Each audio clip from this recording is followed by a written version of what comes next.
In other business news, economists forecast a significant drop in petrol prices next month, driven by a stronger rand and lower global oil prices. This will provide relief to consumers after the South African Reserve Bank kept interest rates steady at 7.5% amid rising inflation. Moreover, Professor Walter Krugell from Northwest University noted that the lower crude oil prices and a stronger rand-dollar exchange rate in March have led to a significant over-recovery in fuel prices, with a potential drop of 87 cents for petrol and 96 cents for diesel. This would also help ease inflation. Professor Krugell explains the impact. At the moment, we are getting the benefits of a lower crude oil price and stronger rand-dollar exchange rate in March.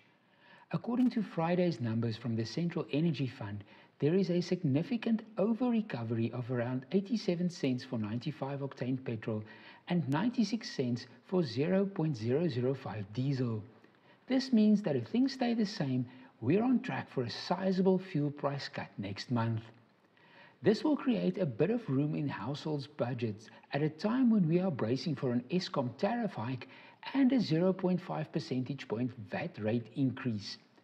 A fuel price decrease ahead of the Easter weekend may boost local tourism a bit and benefit the inflation outlook in general.